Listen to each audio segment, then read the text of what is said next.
विद्यार्थी मित्रांनो, आज आपण नवीन कन्सेप्ट शिकणार आहोत. Angle of contact. Angle of contact हा लिक्विडचा सरफेस आणि सॉलिडचा सरफेस ज्या ठिकाणी कॉन्टॅक्टमध्ये येतात त्या ठिकाणी हा अँगल ऑफ कॉन्टॅक्ट निर्माण होत असतो. सुरुवातीला आपण याची डेफिनेशन पाहूया. Definition of angle of contact: an angle between tangent drawn to liquid surface at the point of contact and the solid surface inside the liquid is called angle of contact. Angle between tangent drawn to liquid surface at the point of contact. Let us consider this figure. In this figure, this is the liquid surface which is in contact with the solid surface of the container, that is called as point of contact. तर ह्या point of contact ला हा जो liquid surface आहे हा आहे concave. हा आहे concave surface. हा concave surface कुठे निर्माण होतो? जिथं आपण केरोसिन किंवा ग्लास, केरोसिन आणि ग्लास जर घेतला म्हणजेच ग्लास टेस्ट ट्यूबमध्ये जर केरोसिन आपण टाकलं तर केरोसिनचा सरफेस जो आहे तो आपल्याला कॉन्केव्ह दिसून येतो. So at this point of contact draw a tangent to the liquid surface. ही आहे tangent to liquid at the point of contact. आणि हा जो आहे तो आहे solid surface inside liquid. Solid surface आपल्याला इनसाइड लिक्विड आणि हा जो आहे आउटसाइड लिक्विड हा वरचा. तर डेफिनेशननुसार solid surface inside the liquid याच्यामधला जो अँगल आहे म्हणजेच angle between tangent to liquid surface at the point of contact and solid surface inside the liquid, this angle is called as the angle of contact. Let us suppose it is denoted by letter theta. आता हा जो angle आहे theta less than 90 in case of kerosene and glass. Therefore, angle of contact between kerosene and glass is less than 90. Now let us consider angle of contact between mercury and glass.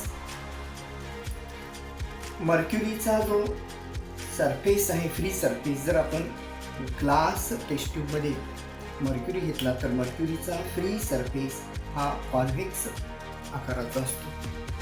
At the point of contact this is the tangent drawn to the liquid surface. At the point of contact this is the tangent drawn to the liquid surface and this one is the solid surface inside the liquid. By definition, angle between tangent to liquid at the point of contact and the solid surface inside the liquid is called as angle of contact. In case of mercury and glass, this theta is greater than 90. So here we study that angle of contact between kerosene and glass is less than 90. Angle less than 90 is also called as acute angle. In case of mercury and glass, the angle of contact is greater than 90, or it is also called as obtuse angle. Now, explanation of this angle of contact on the basis of molecular theory.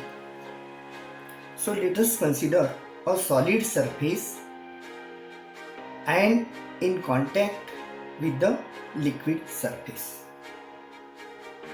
So A is the point of contact, suppose. Then the point A is acted upon by two molecular forces. या ठिकाणी हा जो A particle आहे लिक्विडचा, तो A particle याच्यावर दोन forces निर्माण होतात. One is AP, that is called as the adhesive force between the liquid molecule and the solid surface. Solid surface आणि liquid molecule याच्यामधला फोर्स म्हणजे adhesive force AP. And another force is cohesive force between the liquid molecule A with the liquid. AC is the cohesive force. Now AP is directed tangent to the liquid surface and AC is directed at an angle 45 degree with the solid surface. Now let us consider angle of contact theta less than 90. If theta less than 90 or acute angle, then AP is greater than AC. Adhesive force is greater than cohesive force. ज्या liquid आणि solid पेअरमध्ये angle of contact हा लेस than 90 असतो, त्यामध्ये adhesive force हा cohesive फोर्सपेक्षा जास्त असतो. जसं kerosene and glass. In case of kerosene and glass, the adhesive force between kerosene molecule and glass is greater than the cohesive force between the kerosene molecule. Therefore, the resultant of this AP and AC, the resultant of this AP and AC is inside the solid. The resultant of AP and AC याचा जर आपण resultant काढला by using the law of parallelogram, जर आपण या ठिकाणी हा पॅरेलेलोग्राम तयार केला तर जो रिझल्टंट येईल ए आर, हा ए आर जो आहे तो इनसाइड द सॉलिड असेल. आता हा जो रिझल्टंट आहे हा ह्या लिक्विड सरफेसला परपेंडिक्युलर असायला पाहिजे, तरच या ठिकाणी मॉलिक्यूल ए जो आहे तो इक्विलिब्रियममध्ये राहील, म्हणजे स्थिर राहील. म्हणून इक्विलिब्रियम पोझिशनमध्ये येण्यासाठी हा जो मॉलिक्यूल आहे तो सॉलिड सरफेसवर वरवर सरकेल आणि त्यामुळं ह्या लिक्विडला असा कॉन्केव्ह आकार निर्माण होईल आणि त्यामुळं ह्या लिक्विडला जर आपण टँजंट काढला तर तो टँजंट ए आरला परपेंडिक्युलर असेल. आता by definition angle of contact is the angle between tangent to the liquid surface and the solid surface inside the liquid, that is theta, and in this case theta is less than 90 degree. आता दुसरी केस घेऊ आपण. If theta is greater than 90, जसं angle of contact between mercury and glass, theta is greater than 90. When theta is greater than 90, AP is less than AC. Adhesive force AP is less than cohesive force. AP is the adhesive force, AC is cohesive force. So adhesive force between mercury and glass is less than the cohesive force between the mercury. AP is less than AC. AP is less than AC. आणि त्यामुळे याचा जर आपण resultant काढला तर हा resultant असतो inside the liquid. A R is inside the liquid. A R जो आहे तो लिक्विडच्या आतमध्ये राहील आणि हा जो ए आर आहे तो लिक्विड सरफेसला जो आपण टँजंट काढणार त्याला परपेंडिक्युलर असायला पाहिजे. त्यामुळं ए जो मॉलिक्यूल आहे त्याला इक्विलिब्रियम म्हणजे स्थिरता प्राप्त होईल आणि त्यासाठी हा जो सरफेस आहे लिक्विडचा तो कॉन्व्हेक्स आकाराचा होईल आणि जेणेकरून त्याचा टँजंट जो आहे तो ए आरला परपेंडिक्युलर राहील. आणि अशा स्थितीमध्ये by definition the angle between tangent to the liquid surface at the point of contact and solid surface inside the liquid, this angle theta is greater than 90 degree. Now if suppose theta is equal to 0, theta is equal to 0 म्हणजे angle of contact is equal to 0. angle of contact केव्हा 0 असतो तर ज्यामध्ये liquid जे आहे ते सॉलिडला पूर्णपणे चिटकते. when the liquid is with the solid then the angle of contact is 0. in case of pure water and clean glass, angle of contact is theta is equal to 0. In case of pure water and clean glass, the angle of contact is 0. When angle of contact is 0, then AC is equal to 0. That means the cohesive force is negligible as compared to the adhesive force. Then AP is equal to AR. Resultant is directed along the adhesive force. आता ह्या कंडिशनमध्ये हा जो AR आहे तो liquid सरफेसला perpendicular असला पाहिजे आणि त्यासाठी हा जो लिक्विड सरफेस लिक्विड जे आहे ते सॉलिडवर असं वर याला चिटकते किंवा सॉलिडवर वर चढते आणि त्यामुळं हा जो टँजंट आहे तो सॉलिड सरफेसला सुद्धा टँजंट असतो आणि त्यामुळं अँगल ऑफ कॉन्टॅक्ट जो आहे तो angle of contact is the angle between the tangent to the liquid surface and the solid surface inside the liquid. Therefore it is equal to 0.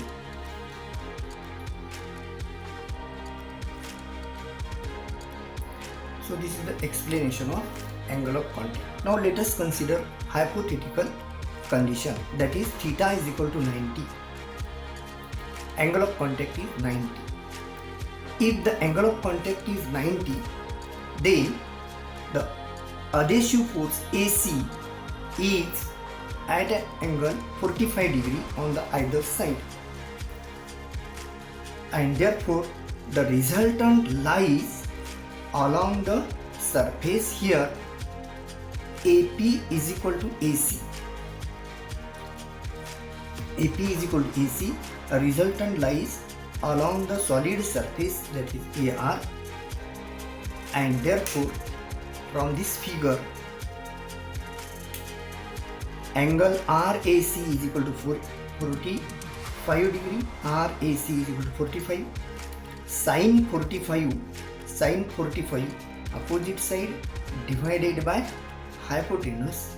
Opposite side is CR, which is equal to AP. CR is equal to AP. So opposite side divided by hypotenuse. Hypotenuse is AC. AP upon AC is equal to sin 45, or AP is equal to AC sin 45. We know that sin 45 is 1 by root 2. Therefore AP is equal to AC upon root 2. In case of theta less than 90, that means angle of contact is acute angle, then AP is greater than AC by root 2, and in case of theta greater than 90, AP is less than AC by root 2. When theta is equal to 90, AP is equal to AC by root 2. So this is the explanation of angle of contact on the basis of molecular theory. Shape of liquid drop on solid surface. जर एखाद्या solid सरफेसवर आपण लिक्विडचा drop टाकला, थेंब टाकला, तर त्या थेंबाला जो शेप मिळतो तो का मिळतो आणि तो कसा असतो त्याचा आपल्याला अभ्यास करायचा आहे. 2 प्रकारचा शेप या ठिकाणी त्या लिक्विडला प्राप्त होऊ शकतो, तो या पहिल्या आकृतीमध्ये दाखवलेला आहे.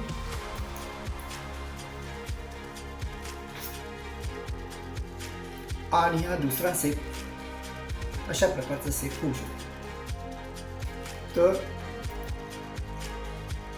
या डायग्राम मध्ये आपण पाहतो हा लिक्विड ड्रॉप आहे, हा सॉलिड सरफेस आहे. तर या ठिकाणी कॉन्टॅक्ट पॉइंटवर 3 प्रकारचे फोर्सेस ॲक्ट होतात. पहिला force T1, force due to surface tension at liquid solid interface. Liquid आणि सॉलिड म्हणजे लिक्विडचा ड्रॉप आणि सॉलिडचा सरफेस यांच्यामध्ये जे सरफेस टेन्शन आहे, सरफेस टेन्शन फोर्स आहे, तो म्हणजे T1. दुसरा आहे T2, force due to surface tension at air solid interface. या ठिकाणी आहे एअर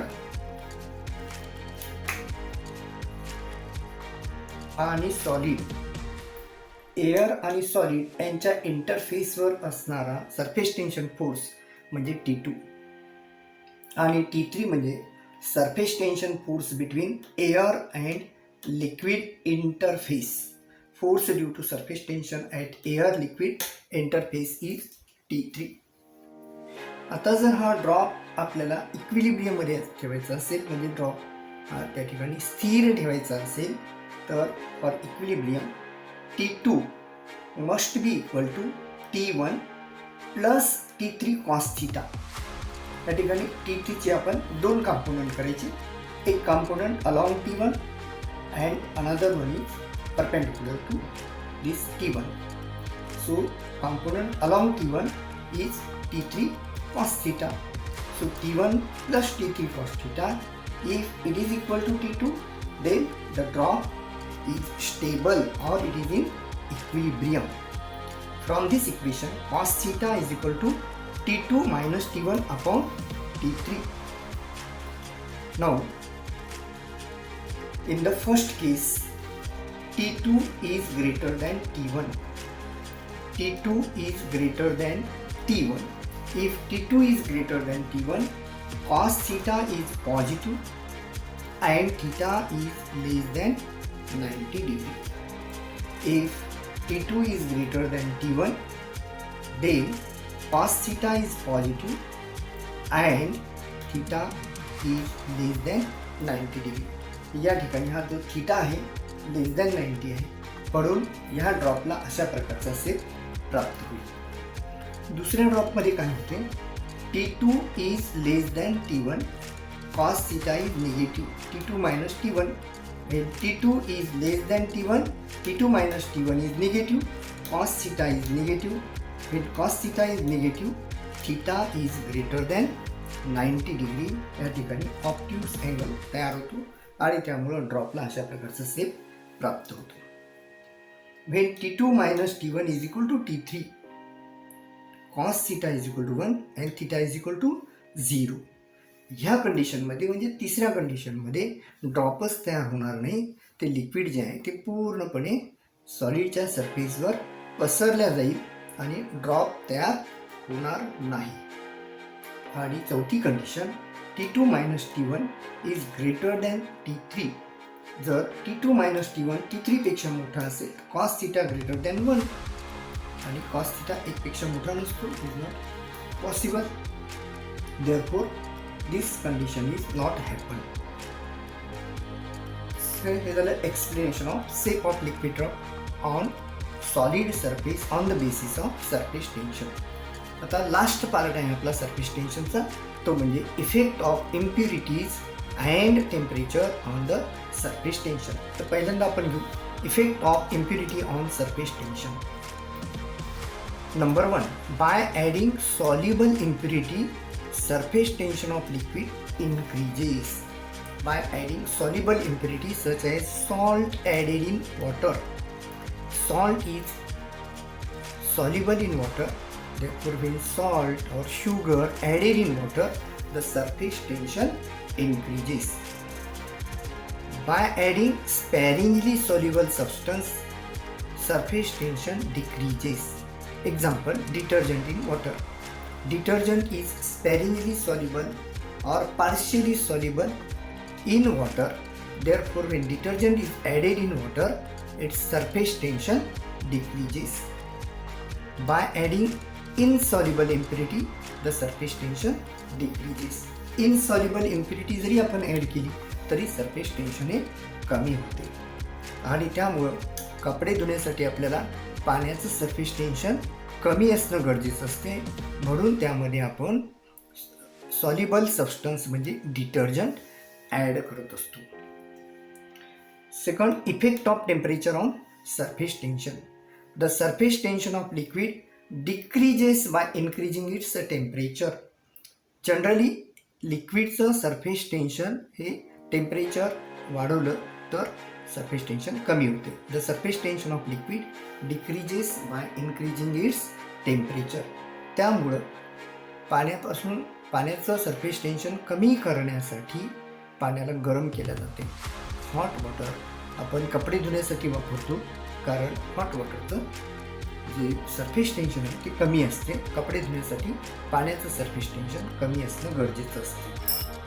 तर In this way, we have studied the effect of impurities on surface tension and effect of temperature on surface tension.